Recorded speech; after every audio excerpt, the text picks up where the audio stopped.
Okay, and with that, I think hopefully everyone can see us. I know we see ourselves. If not, if someone could maybe type in yes we see or no we don't, that would be great. They can see us. Yay! Everybody, thank you for one time. I don't know if that's a good thing or not.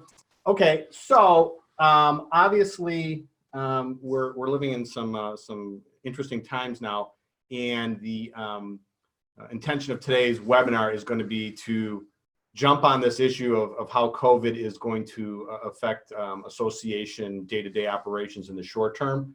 So the first thing that I'll take is going to be the updates of what we know so far. Obviously, we're only lawyers; we're not doctors, so we don't really know the nitty-gritty. As far as the court systems go, for all intents and purposes, all of Northern Illinois, which is the service area for our firm, is now shut down. From Kendall to all of Cook, Lake, Winnebago, DuPage, Will County, all the courts have now put in orders postponing cases. As far as court dates go, we're still able to file cases. We're still able to get emergency relief. So if there was something really serious going on, we would be able to get a judge's ear and probably take care of that. So as far as that goes, we're still doing the same things that we're doing, which is sending out any notices that need to go out, filing cases and all that. However, we will not be going to court anytime soon from what we can tell. That's also in the federal system. The trade show circuit, as you can see, we're doing everything virtually now. And that's what our intention is going to be today being the first. We're going to hopefully right away jump on and get some other ones scheduled and keep the education flow going. So that's kind of it. Late breaking news. It's not official yet, but we did see, according to the Chicago Tribune, that Governor Pritzker is going to put a shelter-in-place order, just like we've seen in California and now New York. So that is something we're going to kind of modify as we're talking. When we wrote this presentation, that was not the case, so we were going to kind of have different answers. But with that in mind, being that's a good source of information, the Tribune, I'm going to assume that is going to happen. Let's go to day-to-day operations. So let's talk about the cleaning of the common elements. So obviously with the condo, we're talking about a lobby, halls, and things like that. Yeah, so the day-to-day operation of the association, obviously you're still professionally managed. Some of you, other ones of you, the board of directors is expected to manage the property over time. And one of the concerns that was almost immediately raised by one of my clients is what do we do if in the event somebody actually has COVID in our association? If they have COVID-19, what do we do and how do we react? Well, one of the first concerns is if we're a single family home, you probably don't have much you have to do because you don't usually are responsible for many common elements that people touch in or do stuff with. Obviously, if you have a tot lot, that's your responsibility over a playground, that's your responsibility instead of a park district's, then perhaps that would be something you'd have to do. But most single-family home associations take care of monuments and grass, and that's not going to be something we can really clean. But the concern is if we have someone who is infected and confirmed to be infected in our association, where we do either have common element interior hallways and doorways and elevators, or in a townhome association, simple of having a handrail that goes up the patio or the porch to get to the front door. Things like that are often the association's maintenance obligations. So if that is the case, do we have an obligation to do something? I think it is one of the things that a board will want to strongly consider doing is cleaning the common elements in the event it is notified of some type of confirmed case in its association. What we want to do is stop more from happening so we can hopefully get back to normalcy sometime.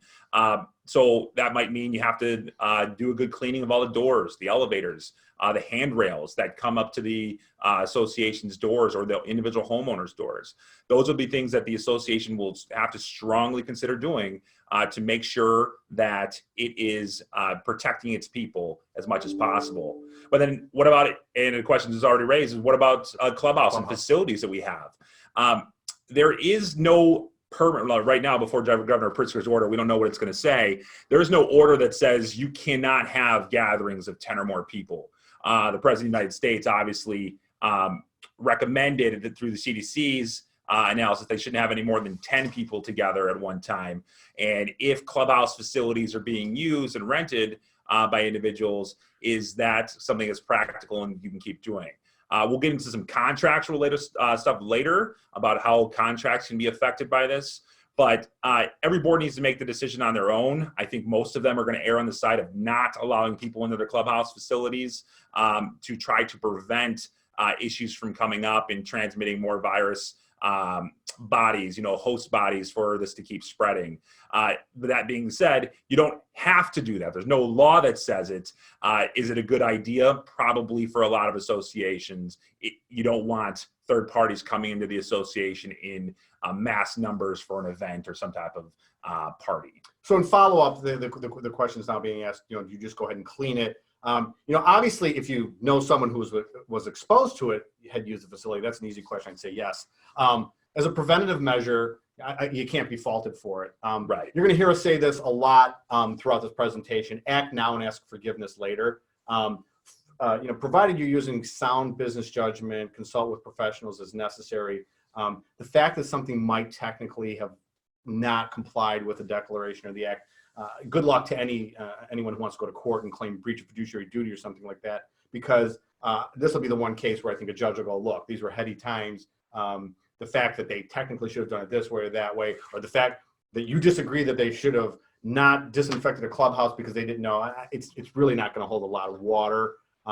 So I think that said, a lot of it is going to be case by case. So if you don't really have anything, and if the clubhouse hasn't been used in 2 months or something like that, I don't see that need for it, but it's like when someone asks us if you should have insurance. The answer is yes. We think you should have insurance, and you should have as much as you think you need. But would it be great to do preventative cleaning? Sure, absolutely.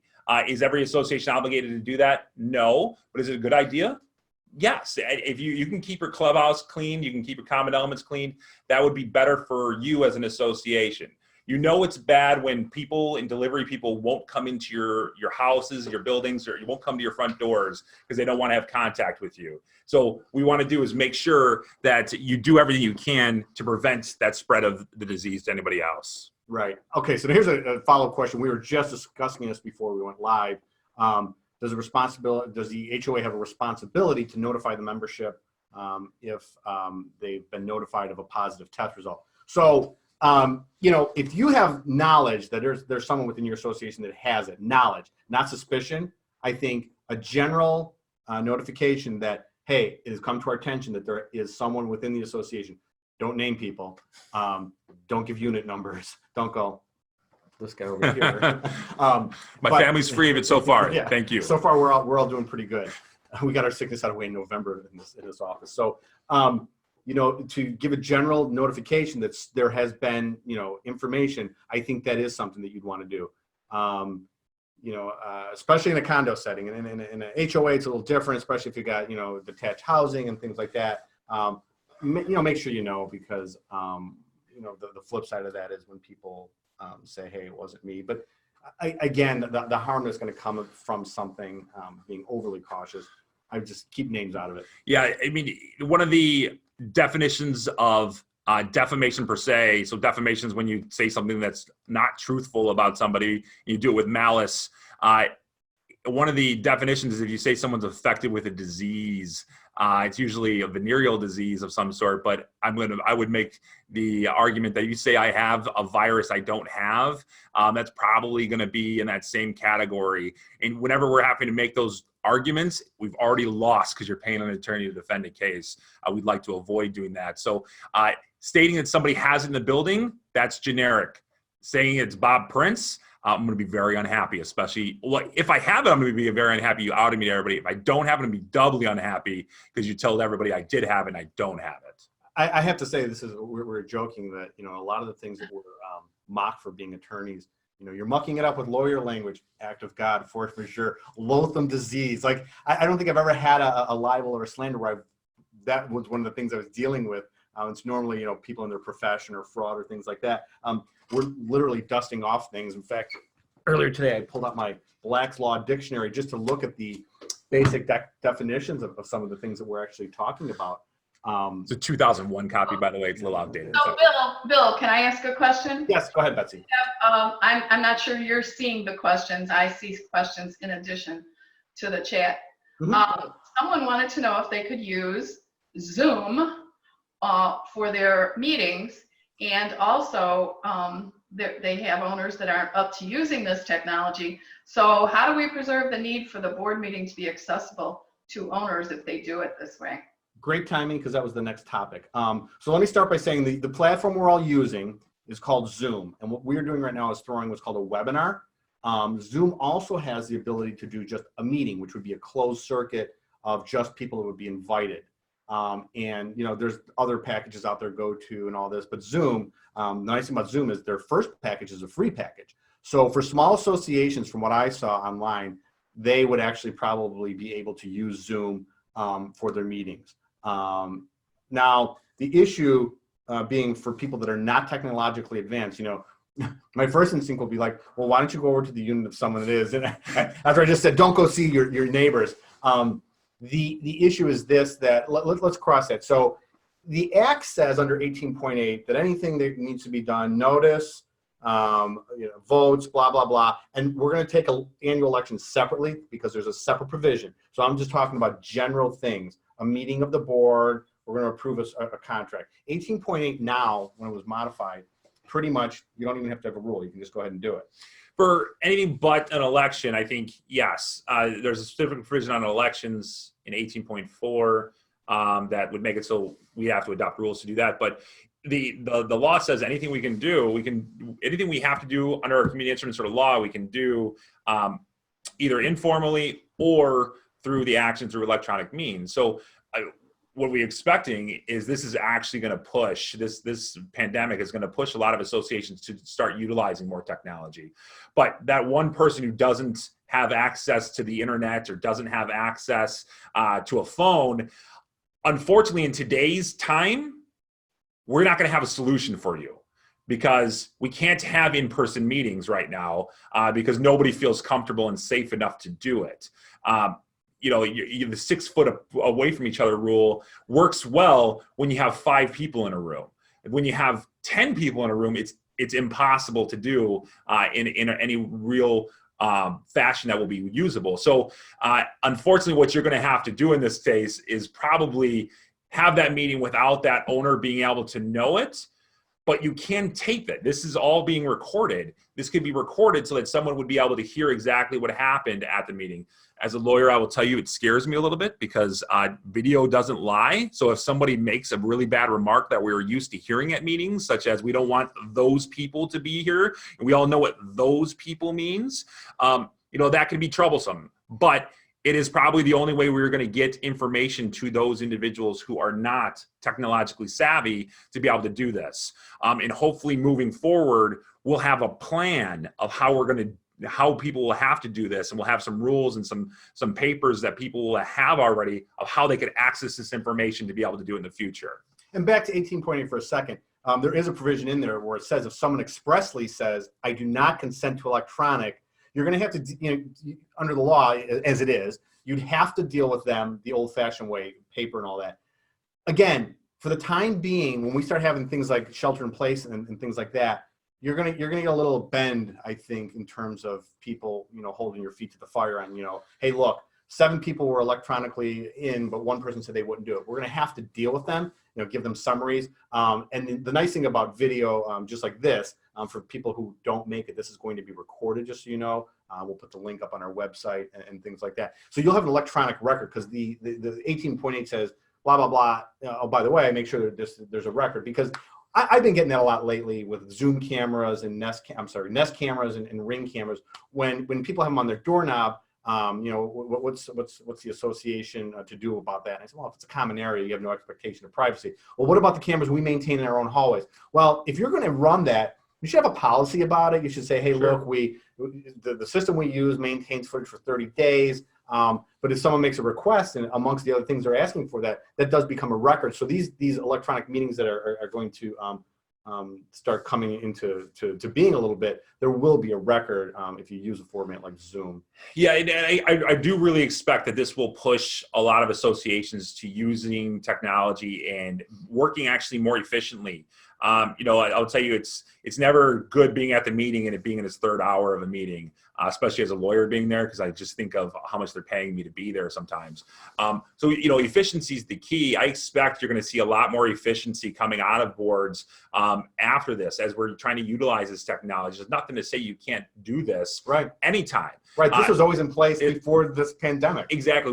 Before this pandemic, I would have always told you, just try to have a place where someone could access a phone line to be able to get into the board. And there is technology out there where someone can call in, that they can literally call into the same conference. They can hear everything and talk, but they just don't have to see it through the internet. So that technology is still out there too for other functions to be able to use. And just going to the Zoom platform, and I didn't look into it much because we're throwing a webinar. Zoom actually offers centralized areas where everyone can gather in a room. And again, it's not going to work now if we've got shelter in place. But going forward, if we got an association that says, hey, you know what? Because I think every board meeting will say, hey, look, this is a volunteer position. It takes my time, blah, blah, blah. I'd rather do it from the comfort of my own home.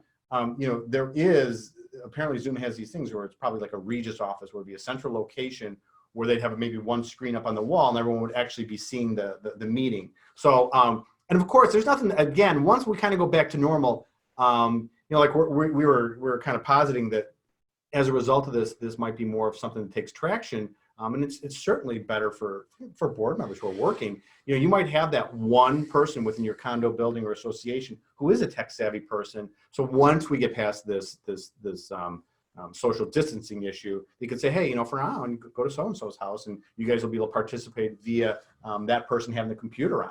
Maybe we'll get better quorums. And regardless, you're going to have to put together good meeting minutes of everything that happens anyways. I would encourage you to make those as available as possible. So make sure that they are either posted electronically. You can approve the meeting minutes in advance of the meeting. Generally, we approve them at the next board meeting, but you have the ability to use unanimous written consent by a board to approve things. I've drafted two different resolutions last night for clients that essentially allows them to take action outside of a meeting because a meeting is unrealistic for them at this point. And let's jump on that for a second because I just did one the beginning of this week and I forgot about it. We're using a program. If we have any real estate agents out there, there's a program called DocuSign, which a lot of times the agents will use with their clients to say, hey, sign this and you get the contract together. There's one we're using called HelloSign. So we did a resolution with that. It was something we had already decided we were going to do. We were supposed to do it the next meeting. The local library was shut down. And so we did a unanimous consent with a resolution, and we circulated it around, which under 18.8 we can do, and we've now put that into effect. So there are things other than that. And let me jump on a question. Someone said, does it have to be visual? Can it be auditory only? I would say yes.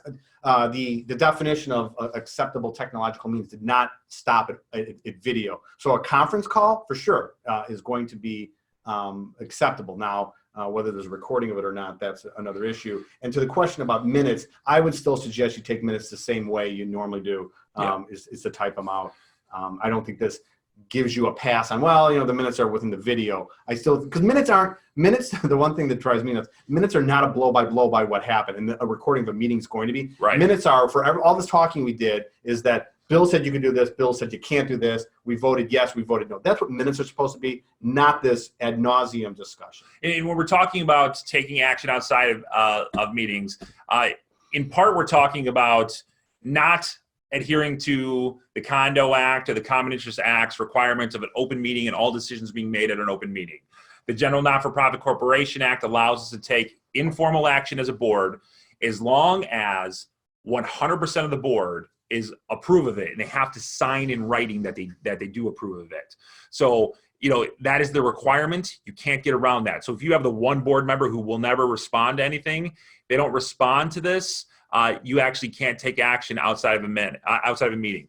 That being said, in the event of an emergency, obviously we want the associations, and I think the law does, specifically actually in the Condo Act, to take emergency action as is needed. So, for example, if someone comes down with COVID in our association, the emergency action without a meeting would be to clean the common elements, right? Whatever expenditure it takes to clean that, nobody is going to second guess that decision. If an attorney wants to file a lawsuit or an owner wants to file a lawsuit about it, I welcome it.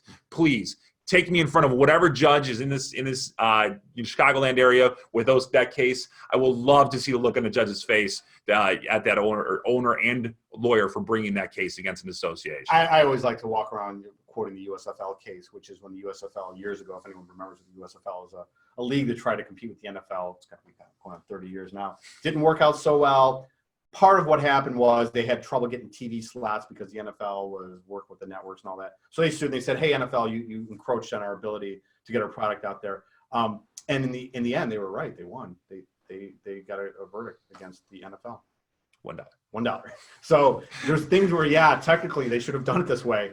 What's the harm is what the judges are going to do. And I can tell you, for this time period, if you have that one owner out there who is going to be walking around with the declaration, all that, they're not going to fare too well in front of judges right now, provided you showed business judgment, thoughtfulness, right, consulted with professionals where necessary.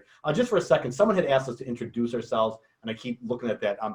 In case you didn't hear, I'm Bill Chatt. This is Bob Prince. We're the managing partners within the association practice of Cervantes, Chatt, and Prince. We do everything from declarations, transactional, to the collections for associations. We do everything for associations except for tax appeals. Exactly. We refer those to other people who do them better than us. And both of us are very active in a lot of the trade associations, ACTA being today's host. Some of the other ones, you'll see us author articles, speak at different engagements and things like that. So that's who we are. Just want to let everyone know. So we were on the issue of electronic of meetings. We covered about cleaning doors, elevators.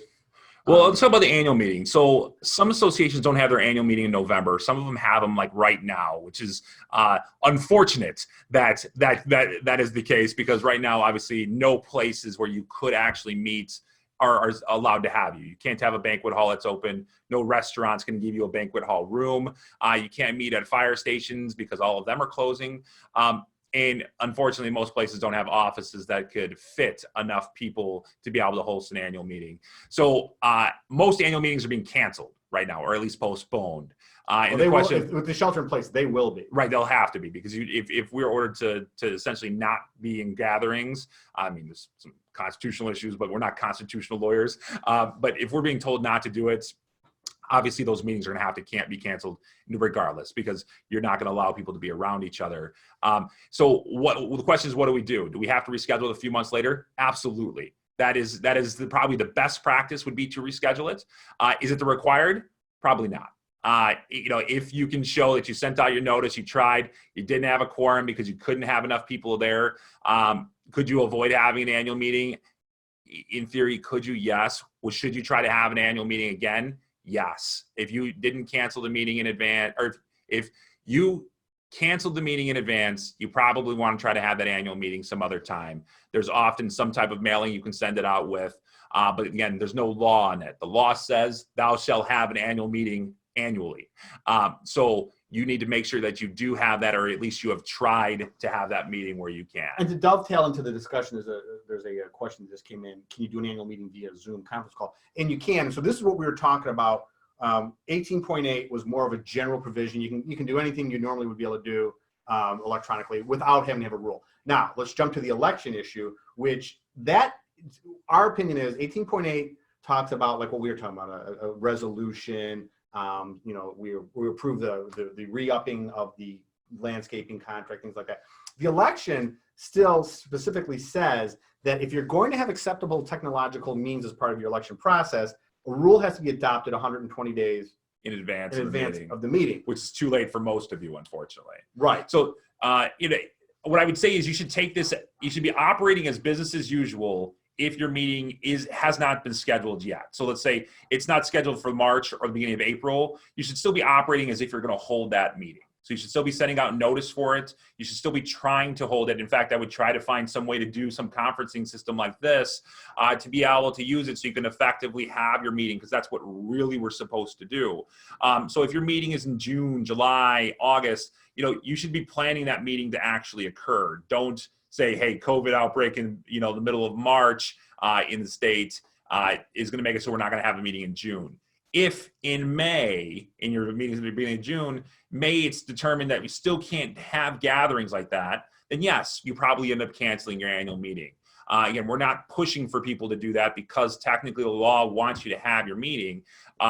The problem is there comes a logistics factor. I would explore these types of programs that would make it so that you can actually hold that meeting through some means electronically like today. I'm going to jump. There's a couple of questions, but the theme is kind of the same. We kind of covered, but I want to go back to it. I'm seeing questions about should we post notices about people specifically staying off the elevator if someone's already in the car, or should we say keep 6 feet apart in the halls and in the rooms? My thought on those specific questions that you guys are coming in with is that what I would do as an association, because now you're you're kind of getting into the expert territory. I would say that, if you're going to put something out, say, look, the CDC is putting out general guidelines regarding social distancing and interaction with other people. We ask that all people keep up to date on those things and observe those.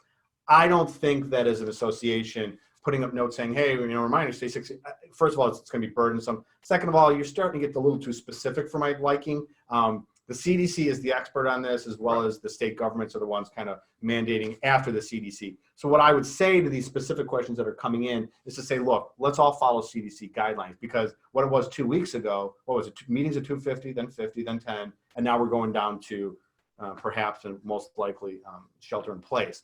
So I would, as the association, remind people of those mandates versus trying to specifically put that stuff out on our own. Bill, can I ask a question here? Sure, Betsy, go ahead. I don't know if it's still on your screen. Well, there are two actually that are kind of related. Management company has to get some answers from the board, obviously. So now they're holding things called workshops. And I'm assuming it doesn't say it, but they're not inviting or notifying all of the homeowners that these meetings are being conducted. Is that appropriate, or is there a way around it? How should we respond to that? So a workshop is, a four-letter word, post-palm world, but there are a lot of exceptions to the open meetings requirement for a condo in a association subject to the Common Community Association Act. And so that's a non-condo, non-master association who has at least or more than 10 units and a budget of more than $100,000 in assessments. They have 6 exceptions, and they can use those exceptions outside of a meeting.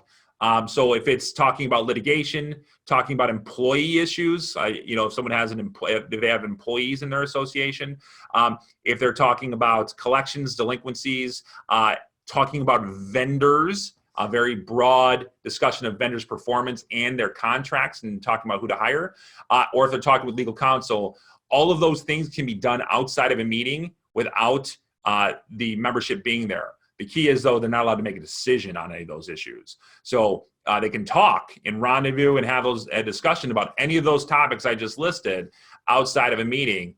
But if they try to take action on any of them, they actually have to call a meeting or do the unanimous written consent that we mentioned earlier. Right, and speaking of that, I do have someone missed the parameters of the meeting vote for the unanimous consent. It says that it requires 100% vote of the board members and all must sign. Correct. Okay, so how do they then notify the rest of the homeowners that took place? It isn't usually sent out to the homeowners, though. I know for one of them I did last night, it's a balcony project where they're concerned about balconies. They're going to send it out because they want to make sure everybody knows that they're taking action to address it. There's nothing that says it has to be sent out. I think it's a great practice to do. At a minimum, send it out with the next minutes or the next meeting notice. The question is, a lot of people wonder if they have to ratify that action.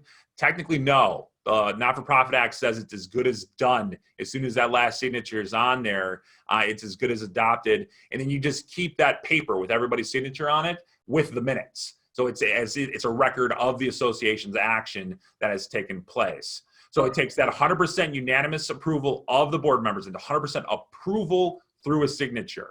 It's got to be some type of yes with their signature on it. Bill was mentioning DocuSign. where our office uses HelloSign. Essentially turns any PDF into a signable document for as many people as you want to use. It's relatively cheap to use, and it makes it so you can do a lot of work pretty quickly. Okay, and as long as I have your attention, I have one here for the elections. Obviously, the annual meeting has to be canceled and postponed, but they want to continue with the election. Should they do it by mail, have responses emailed to the management company, or should they just postpone the election, which, as we know, impacts the officers also? Well, so the annual meeting usually is the election meeting, so it's usually one and the same. So I would expect that you would postpone that both together, and then have an actual election meeting where owners can approve it properly. Now, there is a process under the Not-for-Profit Act for owners to also do informal action. You can actually do perhaps an election outside of it. It just gets more complicated. Vote has to be open for 5 days at a minimum, and notice has to be sent 5 days before it opens. So it can get more complicated for an association to use. So what I would just suggest is you just suspend both of them together. The current board would continue in office until their successors are elected. So you would still have a functioning board who could react and act in the event we can't have an annual meeting. Okay. Someone asked a good question that I wanted to jump into. In condominiums, you don't necessarily have to have an open forum, but just about every one of the meetings we do, right, they have an open forum. SECA, you have an open forum. So someone said, if we do go this electronic route, is it okay to mute the owners? So my thought is this, if I was going to write a book before I died, it'd be how to have an efficient meeting. And one of our colleagues over at KSN, I think John Bickley's got one, right? I don't know, a lot of them. Yeah, one of the first ones I wrote was that. Not to advertise for other firms, but yes, it's okay. Right. We like them. Yes, no, Mr. Bickley's a very well-respected practitioner in this area. So I'm very much for that. So the issue about muting things, if you can imagine what we're doing now and we have over 100 participants with audio on right now, knowing how board meetings or meetings of the members go, I wholeheartedly would say, yes, you can mute them. And then obviously, as we're doing here, they have the ability to put their questions in. You certainly, the way this format that we're using goes, I could turn it on towards the end for open forum. This is going to be where maybe, where technology is starting to come into bear within association meetings, that maybe the way meetings run will change a little bit. Like saying to the people, hey, just so you know, we're all out there. I'm going to turn on the audio now. Can we please recognize the one at a time concept? Because if everyone just starts yelling, as often does happen, at meetings we're at, it's not going to work. One at a time doesn't work. It doesn't ever happen on a conference call. As soon as someone stops talking, everybody else thinks that's my opportunity to now talk. Right. So I expect you'll be muting everybody. If you don't mute everybody, I think it'll be fun. It'll be a lot like deciphering it will be very fun to try to figure out what's going on. So you're going to mute everybody for that point, and then as the people come in with their questions, maybe you can unmute them so they can ask their physical question. Right. I mean, there's different. And again, this is our first foray into this. There's another way you could do it. Is like you could say, hey, look, because we've got these online questions, when so-and-so says, I'd like to ask a question, then you could unmute that person. It'll all depend on the size of your association, of course, because if we're talking about an HOA out west, theoretically you could have 200 and something people. It's going to be really hard to keep track of that. But the online questions certainly is one way that you can. We've got two monitors going here. You can't see it. So I've got all your questions and things that we're talking about on one monitor. And then we're just monitoring our lovely faces. And we have the raise your hand. One of our raise your hand. That's true. That raise your hand as well. Right. So that is where someone has the ability to hit this thing to raise your hand and specifically be recognized. So that's another way of doing it.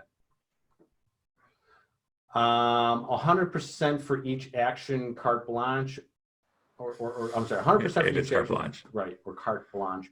So it's 100% of every decision they want to make. So if it's if they are trying to use an action and they put too many things together, if you can't get 100% of the board to approve everything that's listed, you can't approve any of it.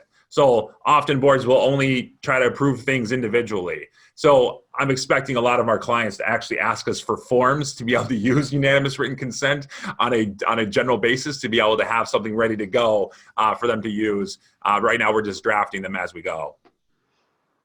Okay, I have a question that just popped up. It's changing the topic a little. If a number of unit owners say they are unable to pay their assessment due to unemployment as a result of the virus situation, can reserve funds be used to cover an operating deficit that may result? So, well, first of all, unfortunately, you are not able to tell people they are not allowed to, or they can't, they don't have to pay their assessments. Everybody obviously is obligated to pay their assessments. They may not be able to. The association may have a budget shortfall in the short term because people aren't paying their assessments. And we are expecting to see delinquencies rise, just like we saw in the financial crisis of 2008-9.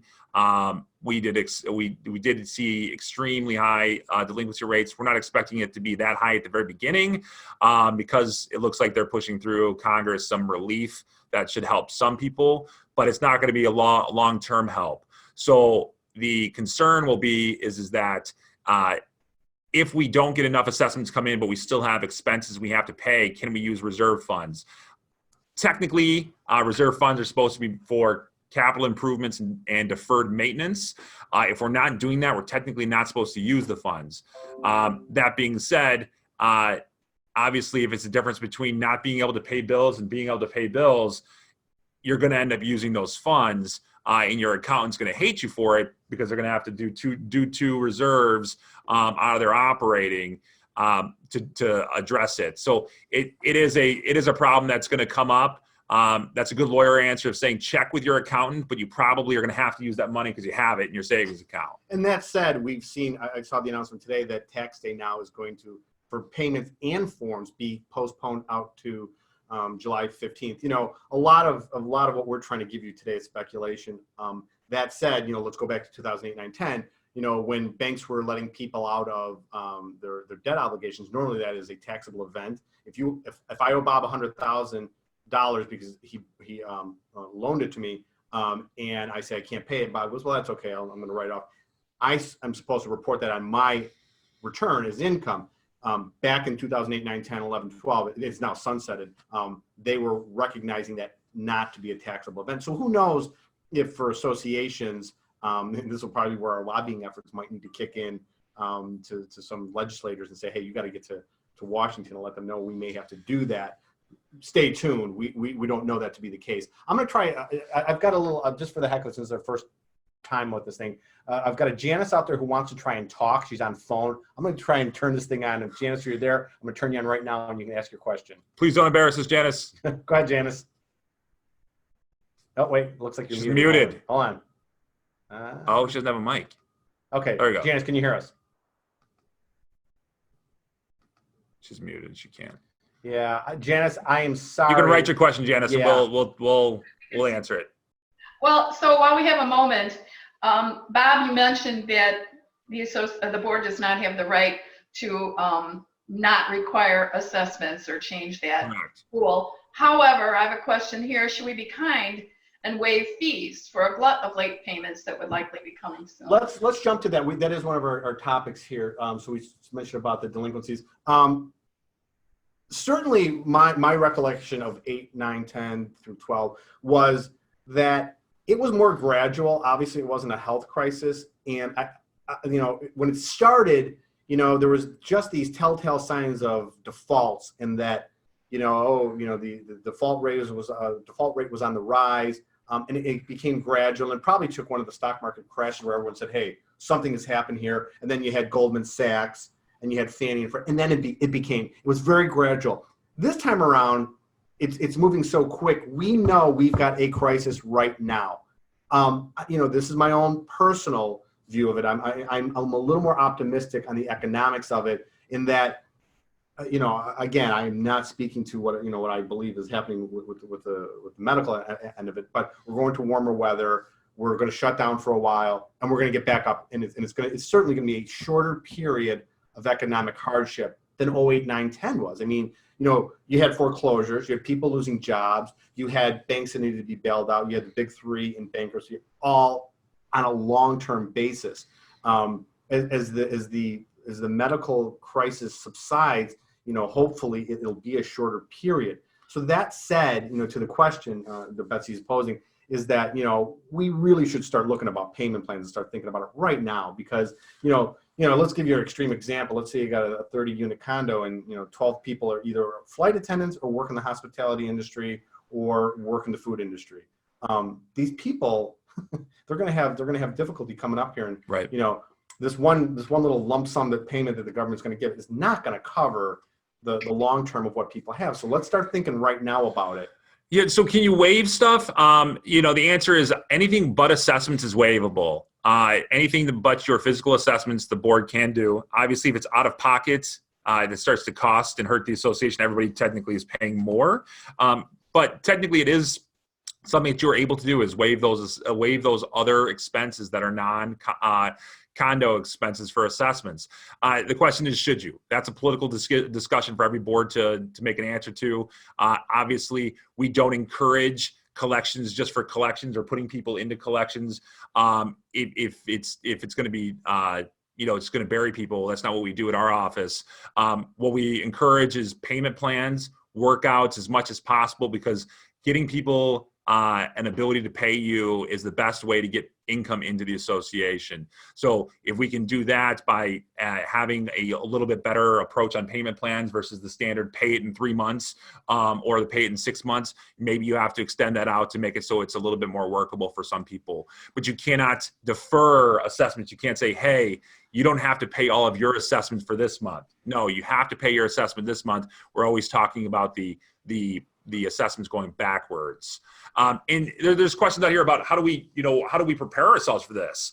Well, you know, some budgets do have contingency line items. The problem is that the contingency line item is funded over time, right? Because you're spreading that contingency out over 12 months instead of the 3 months we're in so far of the fiscal year. But in reality, what you're going to end up having to do is cutting back in some places.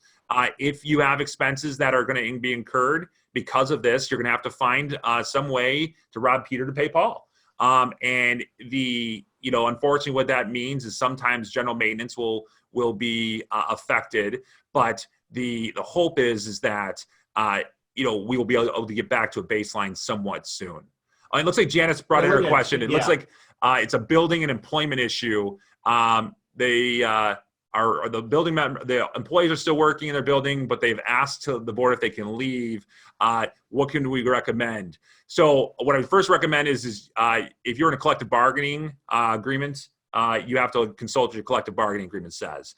That being said, the law that's coming through is basically out of Congress is basically going to give people paid sick leave, essentially to 1, take care of themselves, 2, take care of others, 3, if they can't, their daycares and schools are closed, 4, if they're concerned about their safety and their well-being. So that last one is pretty broad. So I haven't seen what the laws, says. It was adopted last night, I think, or it was signed into law last night. So I have no idea exactly what it says. But what my anticipation is that the employees of the building are probably not going to have to work there for the time period in which this virus is raging through our area. That's what it's kind of is going to. And then the question is what do we do? Well, we're going to manage. And of course, it's shelter in place, which for all intents and purposes looks like it's going to happen. That's going to probably answer your question as well. I mean, if we're talking about employees that were coming to cut the grass or something like that, that is not going to be viewed as essential.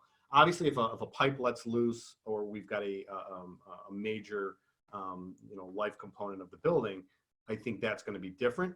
But for basic maintenance and things like that, that's probably contractors aren't coming out for that. Right. No, I mean we're seeing that with the contractors themselves. I've got a balcony project that was put on hold because of that. I see a really interesting question. Let's cover this one.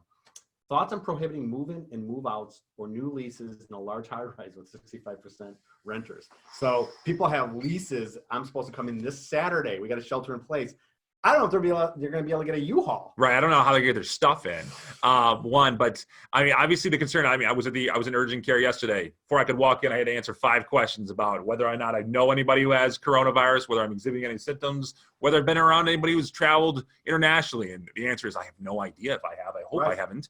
But I have no idea if I have. I know I don't have it right now. At least I'm not exhibiting any symptoms of it. So, the concern is people coming from outside to a place. Well, what happens to the person who's in between, who's stuck in between? They just left their other house and they're trying to go to their new house. They can't get to their new house because of basically a ban on going to places. I'm interested to see what the shelter-in-place order is going to say, whether it says literally you are not allowed to travel in and out. I know there was talks about them closing down the city of Chicago that started spewing yesterday. It's a very big city to try to close down an entire city, so it's going to be interesting how they do that. But done in California, New York, so we'll see it. We'll see how it works out. But the answer is probably people have a right, if they are an owner or they're a tenant, they have a right of ingress and egress over the common elements. So technically, a person has a right to come and go to the property, and you can't keep them out under normal circumstances. The question is this normal circumstances? I think, again, if we take the position of a reasonable person, hey, I'm the new tenant, can I go in there with an air mattress and my bag of groceries? I would let that happen. But hey, can you shut down the elevators so I can get in and out? I'm going to leave the doors open all day and we're going to have a U-Haul in front. That probably is going to be a tough one to answer. I mean, if I'm going to go on record, I'd say no. I'd say, look, we'll let you go into your place and, you can lay on the floor or lay on an air mattress or something like that. But leaving the doors open for an 8-hour move right now sounds like a bad idea. Someone from the CDC would not be happy with that. And so I would say I'm going to go on a limb and say no. Let them in, let them stay there. Let them go on with their lives and things like that. But the large scale move I think needs to be postponed. One of the last things we need to at least talk about before we end this today is your contractors. We're getting to the point of it's starting to get nice outside. It was like 61 degrees last night and very humid. So the question is what are we going to do as we move forward? If there's shelter in place, essential service is not going to be landscaping. It's not going to be your roofer. Maybe if you have an emergency roof fix, that might be, but to replace the roofs on all of your buildings, that's not going to be essential. No. So what we're going to be looking at is contracts that are not going to be fulfilled by our contractors in many respects. We'll still be able to, because hopefully we still have the money to pay our contractors, but we're going to be looking at contractors who are unable to perform their jobs. And what does that mean for the contractual relationship between the two of them? Right. And so I think that was a question we got. And last week we were talking in terms of act of God. Before we went live, I was saying to Bob, I'm looking at this more as force majeure. The thing to keep in mind is that as associations, you are businesses, you are not consumers. So the contracts that the businesses sign, the way the law looks at them is that, hey, each side is viewed as a sophisticated party with access to counsel, and we're going to assume they meant what they said. So we're going to have to look at your contract. Now, I'll be honest, I see a lot of very basic, say, landscaping or something like that. We agree to cut the grass. This is how much it's going to cost a month. Love the landscaping company. That's it. Which I don't necessarily have a problem with because there's not ominous terms on us as an association. What you didn't hear me say is all the stuff that we write as lawyers that people mock us for, act of God, force majeure, blah, blah, blah. These are the things we're actually looking at now. So you, first of all, before you can ask us if you have an act of God or force majeure argument, needs to be in your contract, because commercially we look at it. If it's there, then it's fine. If not, blah blah blah, it's not. So if it's not there, it's kind of a conversation that's hard to have because you didn't bargain for that. Act of God to me is more calamitous. It's a tornado hitting, it's lightning, it's flood. Though I've seen some courts expand that. So could a worldwide virus come under an act of God clause? Sure. Yeah, probably. It could. And again, think about how it would be in front of a judge. I could see a judge saying, look, I'm going to look at it that way, because you'd be looking at the discretion of the judge to make that decision. Force majeure, and actually I'm going to try something right now. I'm going to try to share my screen, and I've actually put the language up that deciphers the two. So this is typical force majeure, and this is typical act of God. So force majeure is the non-performance beyond control of the party affected, including not limited to the compliance with any law, regulation, requisition. So you can see this is more on point about what we're talking about. When a governor of a state says, you shall not do this, you are complying with a law, regulation, or request from a governmental authority. That is more of what we're looking at, whereas act of God is overwhelming, unpreventable event cause exclusive, like forces of nature such as earthquake, flood, or tornado. Some have interpreted that more broadly, but as you can see, force majeure is a bit more on point than act of God. And again, I would say you need to have that in your contract before we can have that discussion. Well, I mean, the force majeure part, though, there is an impossibility defense that a contractor can use. Obviously, if the governor says, shelter in place and businesses cannot operate, if they have to go other places, then that's going to be an impossibility defense. So we aren't going to be able to tell the landscaper in that instance, they have to go outside and start cutting the lawn. Unfortunately, what it's going to mean is the lawn is, not going to be taken care of at the very beginning of the season like we want it to.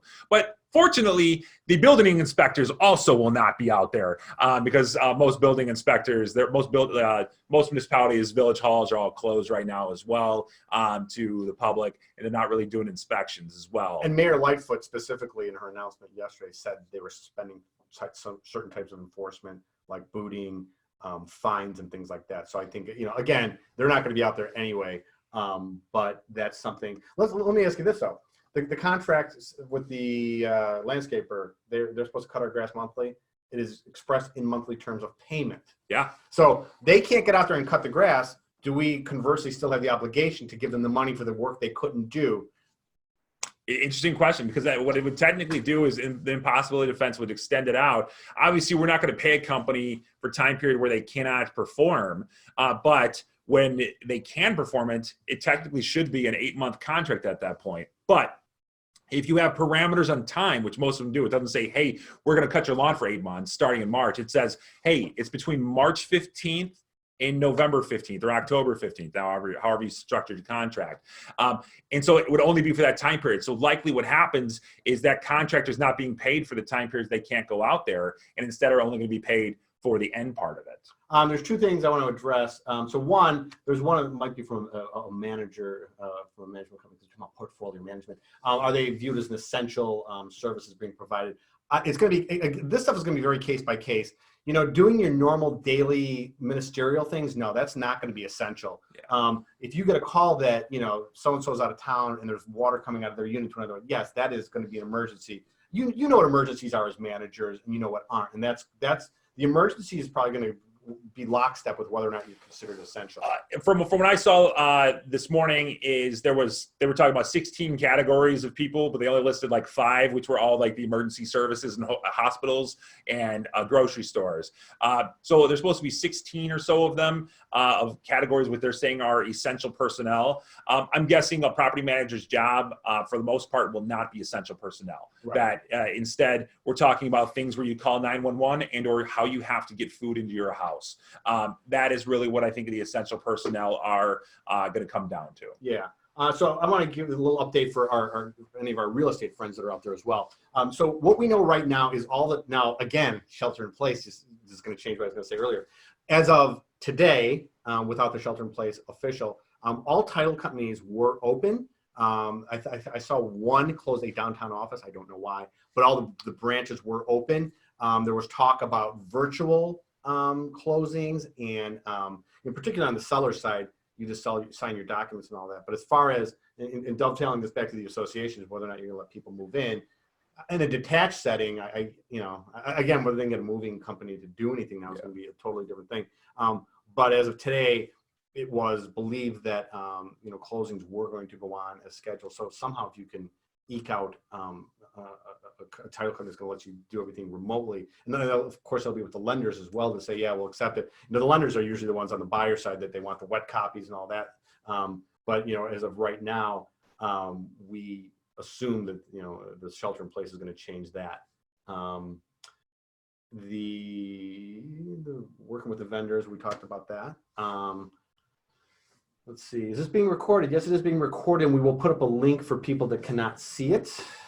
Pool maintenance, again, that's going to be affected by this shelter in place. But put it simply, you don't have to pay, except for employees. You don't have to pay people in companies that don't perform services for you. So if they are unable to perform the service, you generally do not have to pay them for the service. So it's a breach of contract to not perform a service. There might be an excuse, which makes it so you don't get damages, Right. but you don't pay them for their performance, for their not having to perform the service for you. Or else I'm going in the landscape business and I'm going to do a lot of contracts for 2 months right now to try to get paid for the time period where I'm never going to do any job for. Right. So that kind of wraps up what we were trying to accomplish today. Rest assured, we're already working on the next one. We are going to try to do these as often as possible. Now that we're shelter in place, I don't know if we'll be in the same room. We'll see. So we may have to, which we can do. We can do this from our own facilities, and that's something we're probably going to have to look at now. This shelter in place thing, I'm going to have to when we finish this thing up, we're going to have to take a look at it and see what it means. So as your invisible ACTA representative here, Right. let me take this opportunity to thank you, Bill, and thank you, Bob. It was very informative, and I can see from some comments we may just have to do another one. Yes. The same topic. But anyway, and I would also like to thank all of the participants who called in. It was a last minute notice, and we had some glitches. We, rest assured, we're going to straighten them out, and we do appreciate your support, everyone. So Okay. Thank you, everyone. Stay safe. Take care of each other, and above all, be reasonable in moving forward. So, all right. Thank you all. Have a great day. Take care.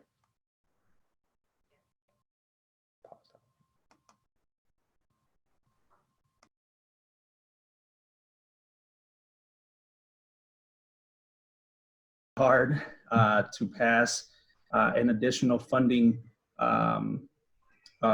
this weekend. So hopefully we're able to